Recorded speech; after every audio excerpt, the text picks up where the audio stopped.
Prieš 9 metus Kėdainių senamiestyje duris atvėrė nauja kavinė Kavamanija. Tuo metu tai buvo vienintelė vieta mieste, kur galėjai nusipirkti kavos išsinešti. Šią idėją Kėdainius atvežė ir vos per mėnesį kavinę atidarė Benas ir Vaiga Cechanavičiai. Nepabūgę regione vystyti verslą ir patikėję, kad gyventojai mielai eidami senamiesčiu užsuks pasivaišinti puodeliu kavos. Na, o šiais metais duris atvėrė nauja Kavamanija, dar vadinama Prie bokšto.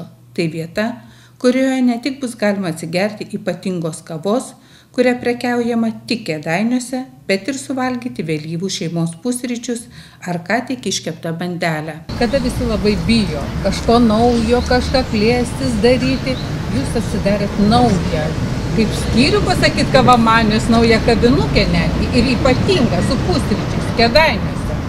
Tai pirmiausia, turbūt visiems ne patarimas, bet raginimas nebijoti, nes visi mes prisibijom, galbūt ypač vietiniai žmonės, vietiniai verslininkai, investuoti į savo miestą, galvodami, kad galbūt ar laikai blogi, ar ypač jeigu skaitom dabar, kad per metus 60 restoranų Lietuvoje užsidarė, bet mes labai tikim savo miestu ir matom, ko žmonės nori, ir mes sakom, kad visi yra vienodi, mums reikia to paties, tų pačių paslaugų, tų pačių pramogų, kas yra didmiesčiuose. O dabar vėlyvųjų pusryčių kavinės, restoranai, jie tiesiog, klesti didmiesčiuose, rikiuojasi eilės nuo pat ryto, tai mes galvojam, kad kėdainiečiai yra lygiai tokie patys žmonės nusipelnę tos pačios, vadinkim, pramogos. Tai dėl to ir gimė antra Kavamanija, tokių dar neoficialių pavadinimų Prie bokšto. Pusryčiai, ar jau išbandė kraštiečiai, miesto svečiai, ar žino, ar vis tik tai mes labai konservatyvūs ir mieliau pusryčiaujame namuose, o dar vėlyvieji iki 16 valandos? Dar šiek tiek gal konservatyvus, arba tiesiog pats angliškas žodis brunch, ar ne, lietuviškai verčiasi vėlyvieji pusryčiai, nors šitas konceptas yra skirtas ne tik tai pusryčiams, tą patį maistą galima valgyti puikiai pietauti, ne veltui mes ir jį tiekiam iki 4 valandos kasdien, tai dar šiek tiek reikia galbūt laiko, kad visi suprastų ir drąsiai ateitų, elgtųsi laisvai ir taip toliau, tai dar šiek tiek galbūt reikia, bet mes, sakau, kaip ir prieš 9 metus atnešdami kavos kultūrą į Kėdainius, žinojom, kad reikės laiko, šiek tiek šviesti žmonės, pasakoti, drąsinti, tai viskas labai iš tikrųjų kol kas neblogai. Prieš 9 metus senamiestyje įkurtoje kavinėje, nors pradžia nebuvo lengva, bet jau turite savo lankytojus, kurie užsuka eidami senamiesčiu, ar užbėga prieš darbą kavos puodelio, ar Šviesiosios gimnazijos moksleiviai per pertrauką. Ar nebuvo baisu, kad čia šioje vietoje lankytojų bus kur kas mažiau? Ne, aš manau, kad iš vis Kėdainiuose taip dabar šiek tiek ir susiklostė, kad žmonių judėjimas, visas toks apsipirkimas ir visas toks gyvenimas vyksta būtent šitoj miesto daly. Ne veltui turbūt ir prekybos centrai tą lemia, ir prekyvietės ir visi kiti dalykai.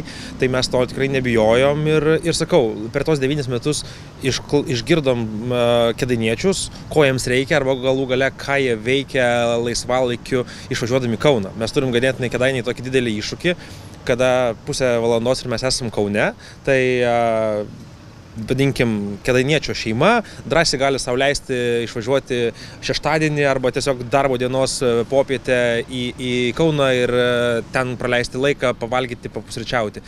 Tai mes sakom, kad visą tai galim daryti čia, kokybiškai, be abejo įdėdami labai daug širdies ir meilės į savo darbą, ir tą žmonės pajaučia. Prieš 9 metus į Kėdainius grįžote iš sostinės, kur turėjote gerus valdiškus darbus, bet grįžote į nedidelį Lietuvos vidurio miestą ir pradėjote kurti verslą. Ar nebaugino ta pradžia, ar negalvojote, kad čia jau viskas, nepasiseks? Tai turbūt padėjo tai, kad mes viską darėm kartu su žmona. Ir nuo tos dienos ir iki šiandien, net ir dabar beveik viskam diriguoja žmona iš tiesų. Aš esu, kaip mes juokaujam, likęs ūkvedys, ūkio darbams ir kažkam paremontuoti, nes iš tikrųjų metėm turbūt dėl to ir dabar dar džiaugiamės tuo sprendimu, nes tiesiog savęs kažkaip mums didmiestis prie mūsų nelipo, tą, kad dirbom, nebuvo prie širdies, nematėm rezultato būtent nuo savęs, o dabar tiesiog matom, kad kiekvieną dieną galim padaryti kažką tiesiog nuo savęs ir matom tame rezultatą. O su šita vieta, tai sakau, pasikartosiu, žmona, čia turbūt mano įdėjo daugiausiai širdies, kurdama visą konceptą, meniu ir kitus dalykus. Tai va, tai dabar, žodžiu, vienas kitą palaikant, tai to tikėjimo ir atsiranda vis daugiau. Kava. Kodėl kava? Kodėl Kavamanija? Ar tiesiog buvo artimas, galbūt pažintis, kažkur atradai kavą? Ar mokaisi, gyveni ir mokaisi? Būtent gyvenu ir mokausi. Mes prieš 9 metus apie kavą žinojom tiek, kiek namuose, kaip ją galima pasiruošti. Ir tai tų žinių nebuvo. Tiesiog iš tokio jaunatviško optimizmo toptelėjo mintis, imam ir darom, gal kažkur jau kartojausi, 35 dienos buvo nuo idėjos iki rezultato, iki pirmosios Kavamanijos atidarimo, bet tiesiog labai tikėjom. Ir teko išmokti viską nuo iki, tai lygiai taip pat ir su nauja vieta daug ko reikėjo mokytis, bet dažnai visi klausia, na, koks nors tavo patarimas, kaip sėkmingai kažką daryti. Tai mes visą laiką sakom, tiesiog imti ir daryti. Nelaukti, neliūdėti arba nesakyti, kad nieko gero mieste nėra, tiesiog imti ir padaryti patiems ir paskui matai, kad aplinkui žmonėms yra gera, malonu, ir viskas tai sugrįžta iš tiesų. Jeigu grįžt prie kavos, jau dabar turbūt atradai savas kavos pupeles, kažkokį tai skrudinimo būdą, galbūt kažkokios ypatingos kavos, kurios kėdainiečiam ypatinga. Mes iš tikrųjų esame išskirtiniai, galima sakyti drąsiai, taip ir didžiuotis, kad pas mus į Kavamaniją atvyksta šviežiai skrudinta kava iš Vilniaus tiesiai skrudyklos. Tai va, jeigu mes šiandien gauname siuntą, tai reiškia vakarą ji buvo paskrudinta. Tai realiai nieko galim lyginti su didmiesčiu, su įvairiais kitais kavos namais, nes mes turim labai šviežią ir kokybišką produktą. Ir kas dar yra vienas išskirtinumų, kad tik Kavamanijai mūsų partneriai, kolegos skrudykla Vilniuje veža, skraidina rūšinės kavos pupeles iš Salvadoro, būtent iš vieno Las Lomas Alvarės su šeimos ūkio. Ir toks yra mūsų nerašytas sutarimas, kad būtent šitų kavos pupelių, šito grinuolio iš Salvadoro niekur kitur Lietuvoje nerasit. Tai čia toks yra mūsų išskirtinumas, kuris yra malūnuose kasdien. Kuo jį ypatinga? Kavai šiaip yra būdinga, turbūt visiems tik tai smegenyse turbūt yra įstrigę, kad kava yra karti. Bet šviežiai skrudinta kava yra labiau rūgšti.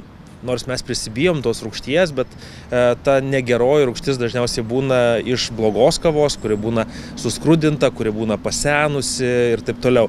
Bet šviežiai skrudinta kava turi turėti tokios gaivios rūgštelės, be abejo kartumo, nes kiekviena kava yra karti ir dar mūsų šitoje rūšyje galima sutikti ir saldumo. Ypač aišku ragaujant espreso kavą ar juodą kavą, tai ties vienu ar kitu gurkšniu poskoniai skiriasi. Pirmas gurkšnis dažniausiai būna kartus, antras jau sutinkam rūgštelę, trečias tas, kas degustuoja, ragauja, ten jau gali sutikti ir kažkokio tai, kavai labai reto saldumo.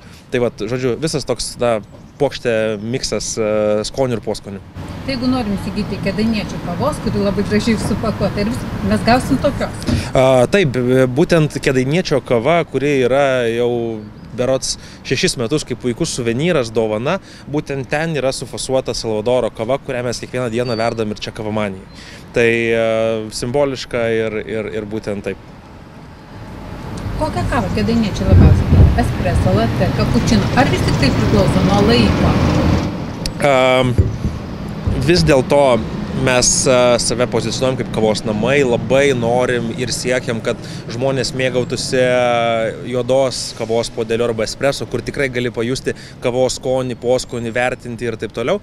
Bet kėdainiečiai vis dėlto labiau renkasi pieniškas kavas su tam tikrais skoniais, desertinės gal galima sakyti kavos, tai jie dar nori čia galbūt labiau pasimėgauti tuo. Bet mes labai džiaugiamės, kad yra tokių svečių, su kuriais praleisdami laiko už baro, šnekamės, edukuojam, duodam paragauti ir ta tokia transformacija labai maloni įvyksta nuo kokio nors pieniško karamelinio gėrimo, po kurio laiko jis pereina, taip išsireikšiu, prie juodos kavos ragavimo, espreso puodelio ir mes tuo labai džiaugiamės, nes atrodo, kad padarėm savo tokį šiek tiek švietėjišką darbą, nes nežinau, bet kokį produktą degustuojant jį reikia ragauti gryną.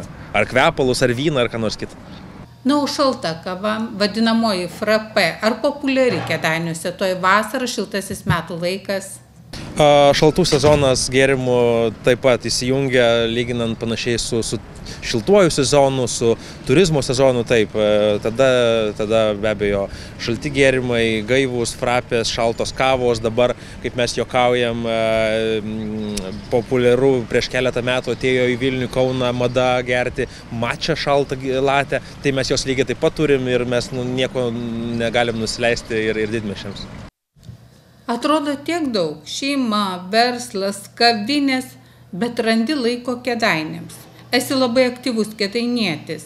Nori, kad šis miestas klestėtų, būtų kitoks, širdį dėl to skauda. Labai, nes priėmėm tokį sprendimą grįžti į Kėdainius gyventi ir iš tikrųjų mes to pat naudojamės. Mūsų dukra lanko darželį, jį aukščia ir naudosis miestu, mes lygiai taip pat naudojamės miestu ir norim, kad visko čia būtų iš esmės ir miestas klestėtų, nes dažnai pasakom, o kam mums važiuoti, leisti laiką, leisti pinigus pirmiausia ar ne į didmiestį, jeigu galėtų visko būti čia. Tai mes visą laiką, jeigu tik yra proga, sakom, kad ypač saviems žmonėms, kurie galbūt dvejoja, imtis kažko daryti, nes vietos ir nišų idėjų yra labai daug, nes Kėdainiuose dar daug ko nėra. Tai realiai nišų yra pilna. Tai reikia tiesiog tik tai drąsos ir prisimti iššūkį, nes iš tikrųjų didžiausias galbūt iššūkis, aš tą dažnai kartoju, kad kažkaip sulaikyti kėdainiečius ir kad pinigai neišvažiuotų į Kauną. Tai yra labai galbūt pragmatiškas toks pasakymas, bet iš tikrųjų tai yra didelė tiesa. Bendraujant su jaunomis šeimomis, tą pastebim ir čia aš palenkčiau iš kitos pusės. Mes turim labai arti 400 000 vartotojų srautą, kaunietį, ir galbūt palenkim savo idėją ar komunikaciją, pakvieskim kaunietį atvažiuoti išgerti kavos, suvalgyti vėlyvųjų pusryčių, kartu aplankyti ir Kėdainius, senamiestį, paturistauti ir taip toliau. Ir mes čia turim potencialų 400 000 žmonių srautą. Tai va aš iš čia linkėčiau visiems pasižiūrėti. Idėja nuostabi, bet galvoji, pavyks? Manau, kad taip. Tiesiog reikia apie save drąsiai kalbėti, ambicingai. Kėdainiai galėtų apie save pirmiausia pradėti ambicingai kalbėti ir nuo to tik tai bus geriau, nes dabar šiek tiek galbūt kartais prisibijom patys savęs, patys savo tokio galbūt mažo miesto tokio kaip dydžio, arba tiesiog kažkaip mus gal kiti nuvertina ir mes tokie tampam. Tai aš manau, kad reikėtų tiesiog galvą aukščiau ir mes viską puikiai turim. Miestas pastatytas ant labai stiprių pamatų, nuo senamiesčio, nuo pramonės, nuo savo geografinio įsidėstymo.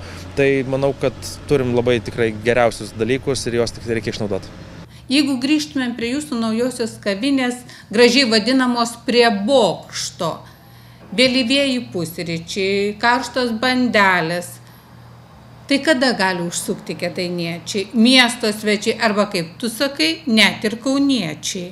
Dirbam kasdien, darbo dienom nuo 8, savaitgaliais nuo 9, tai vėlyvieji pusryčiai nuo pat ryto iki 4 valandos ir realiai turbūt tas konceptas vėlyvųjų pusryčių yra ganėtinai naujas mieste, tai tikrai kviečiu visus atvykti ir mes dar taip pat nuo pat ryto, nuo 6 ryto, kada dažniausiai kėdainietis dar miega, mes jau kepam šviežias bandeles, konditerinius kepinius, tai žodžiu, ne veltui, kiek man man teko sužinoti ir pats iš vaikystės prisimenu, tas bokštas, tas kaminas, kaip mes jį praminėm bokštu, čia prieš daugelį metų buvo kepykla.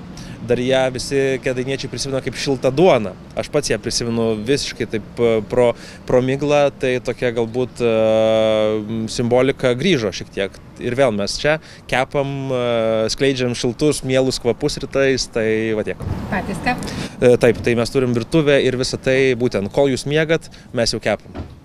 Benas ir Vaiga įsitikinę, kad Kėdainiai šaunus miestas, tik nepelnytai nuvertinamas, nuostabus senamiestis, draugiški, kūrybingi žmonės.